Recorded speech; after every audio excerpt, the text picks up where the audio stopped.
उम्र 4 क्लास 7 है। मैं आज इसको I am talk about this question of the math problem. जैसे हम लोग जानते हैं क्लास 10 का चैप्टर है ट्रिग्नोमेट्री हम लोग पढ़ते हैं, जिसे हम लोग देखते हैं बोर्ड के दृष्टि से, तो हम लोग को बहुत महत्वपूर्ण लगता है इस क्वेश्चन को। लेकिन आज हम लोग इसी क्वेश्चन को सॉल्व करने वाले हैं। देखिए, जैसे हम लोग को क्वेश्चन में दिया है tan थीटा बराबर 20/21। हम लोग लिख देते हैं यहाँ पर 20/21। जैसे हम इसका वैल्यू दिया रहता है परपेंडिकुलर बाय बेस, तो इसे हम लोग मानते हैं P। जैसे परपेंडिकुलर का short form of P, base का शॉर्ट फॉर्म ऑफ D। जैसे हम लोग जानेंगे। अब इसमें दिया है prove that question 1 - sin theta plus cos theta. इसे 1 - sin theta plus cos theta को इसमें प्रूव करना है। बटे में 1 + sin theta plus cos theta को इसको इन दोनों को बटे में कर इसको प्रूव करना है 3/7। आइए हम लोग प्रूव करते हैं। इसमें हम लोग देखते हैं परपेंडिकुलर बेस दिया है, लेकिन इसमें हाइपोटेनस नहीं दिया है, तो हाइपोटेनस हम लोग निकालते हैं। h बराबर लिखते हैं हम लोग h बराबर p² + b²। हो गया हम लोग का क्वेश्चन। अब यहाँ से हम लोग देखते हैं p दिया है 20, तो 20 का हम लोग स्क्वायर करते हैं, प्लस b दिया है 21 का स्क्वायर करते हैं। हम लोग इसमें रूट में करते हैं। अभी रूट को पूरा सॉल्व करना है हम लोग को। तो अभी 20 का जैसे हम 20 का स्क्वायर करते हैं तो h बराबर देखते हैं, तो 20 का स्क्वायर करते हैं तो 400 आया। 20 का स्क्वायर होता है 400, प्लस 21 का स्क्वायर रहता है तो 441। इन दोनों को हम लोग जोड़ेंगे तो 841 आया। तो हम लोग इसका जानते हैं स्क्वायर कितना होता है। 881 का अंडर रूट से बाहर निकालने के लिए तो 29 का स्क्वायर कितना होता है 889। तो h बराबर हम लोग का आ गया है 29।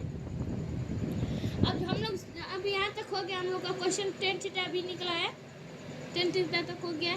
अब फिर से 1 - sin थीटा, तो sin थीटा का हम लोग होता है, हम लोग का फार्मूला sin थीटा का होता है p/h परपेंडिकुलर बाई हाइपोटेनस। तो परपेंडिकुलर हम लोग का दिया है 20, हाइपोटेनस हम लोग निकाले हैं अभी 29, तो हम लोग को 20/29 करेंगे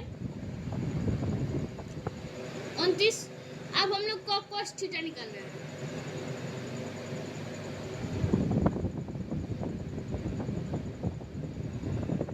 हम लोग को cos थीटा का फार्मूला होता है b/h बेस बाई हाइपोटेनस। हम लोग का बेस कितना दिया है यहाँ पर, बेस दिया 21, हाइपोटेनस हम लोग अभी निकाले हैं 29। अब देखिए, अब दिया है क्वेश्चन में 1 - sin theta plus cos theta बटे में 1 + sin theta plus cos theta. तो हम लोग इसको इस तरफ सॉल्व करते हैं।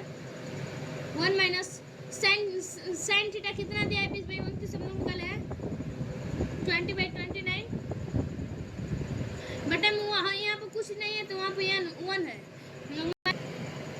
जैसे अब हम लोग इस क्वेश्चन को उतारते हैं तभी ना हम लोग सॉल्व करेंगे। 1 - sin theta plus cos theta.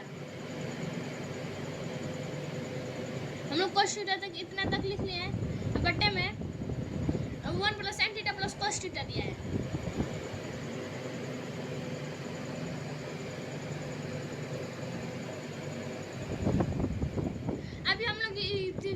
अभी हम लोग इसको 3/7 नहीं लिखने, कहेंगे इसको प्रूफ ही करना है, तो अभी हम लोग 3/7 नहीं लिख सकते।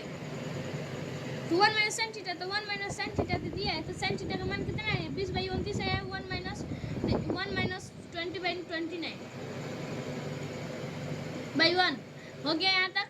अब हम लोग का करना है फिर से अब यहाँ पर दिया है cos थीटा, तो cos थीटा तो दिया है, तो cos थीटा का 21/29 लिखेंगे। यहाँ पर दिया है ना cos थीटा, यहाँ पर sin थीटा दिया है, तो हम लोग 21/29 लिखेंगे।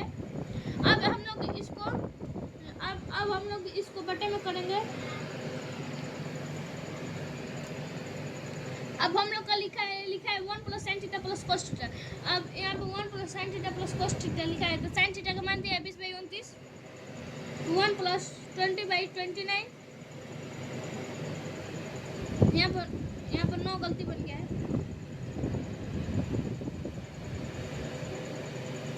अब 1 प्लस 29 हो गया, इसको ब्रैकेट में हम कर देते हैं, क्योंकि हम इसको कटाना भी है, जिससे भाग मानना है।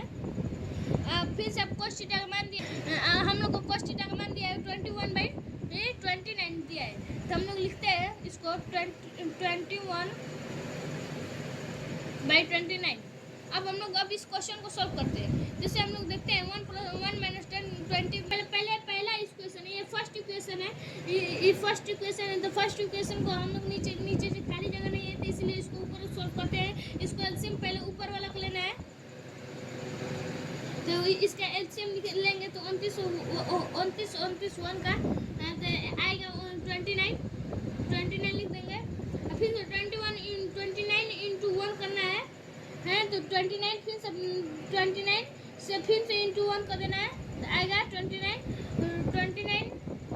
माइनस फिर से यहाँ से 29 भाग मैंने 1 इंटू 29 220 प्लस 21। जैसे 21 का हम लोग भागा मारे तो 1 आया, 1 इंटू 21 आया। यहाँ तक हो गया हम लोग का इक्वेशन। अब इसके आएंगे इस तरफ कर देते हैं, हम लोग कहेंगे 21 प्लस में तो प्लस आएंगे, जोड़ते हैं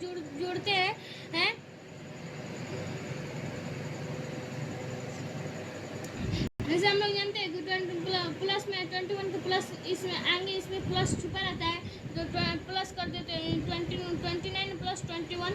तो इसको प्लस करने पर हम लोग कहता है 50। फिर से माइनस, यहाँ पर -20 तो बच ही गया, तो -20 को यहाँ पे लिख देते हैं, फिर से भाई 29 लिख देते हैं। इसको माइनस करते हैं तो हम लोग आता है 30/29। अब हम लोग इसके नीचे वाला ये सॉल्व करते हैं, तो इसको बराबर इक्वेशन डाल कर लिख देते हैं। इसके नीचे कुछ नहीं है, तो 1 छुपा हुआ है ना भाई, तो फिर से लिख देते हैं 1 प्लस 20 प्लस 29 प्लस 21। मैंने तो भूल कर क्वेश्चन नहीं लिख दिया था, इसको आगे सॉल्व करना है। यहाँ पर हम लोग फ्रैक्शन में करेंगे, तो जैसे हम लोग इसका 29 का एलसीएम लेंगे तो 29 आएगा, तो 21 से 29 का भागा मारेंगे तो 29 इंटू 1, फिर से 29 का 1 से भागा मारेंगे तो 29 आएगा, तो 29 इंटू 1 करेंगे तो 29 आएगा, तो 29 प्लस फिर से 29 से 1 से 29 और 29 से भागा मारेंगे तो 1 आएगा, 1 इंटू 20 कर देंगे तो 20 आएगा, प्लस फिर से 29 का भागा करेंगे तो 1 आएगा, 1 इंटू 21 कर देंगे तो 21 आएगा।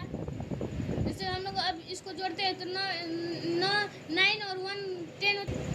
अब हम लोग इसको जोड़ते हैं, तो जैसे हम लोग 9 1 कितना होता है 10, तो यहाँ पर 10 का 0 1 हासिल लग जाएगा, फिर से 2 2 4 2 6 1 हासिल 1 था ना हम लोग का, तो 6 + 1 7 हो जाते हैं, 70/29 लिख देते हैं हम लोग। अब यहाँ पर हम लोग 30/29 है, तब अभी तो फ्रैक्शन है ना, अभी तो कटा नहीं है, तो अभी 30/29 लिख देंगे, 29 फिर से बटे में लिख देंगे 29,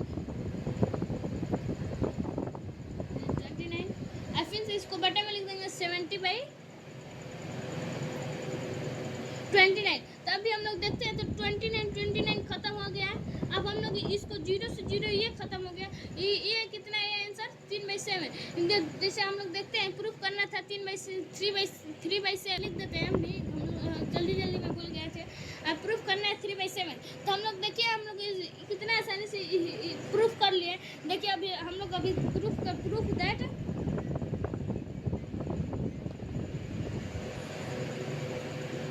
that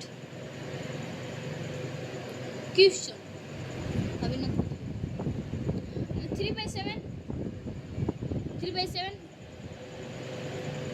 3/7 is proof that question हो गया हम लोग का। यहीं पर हम लोग का आंसर समाप्त हुआ है।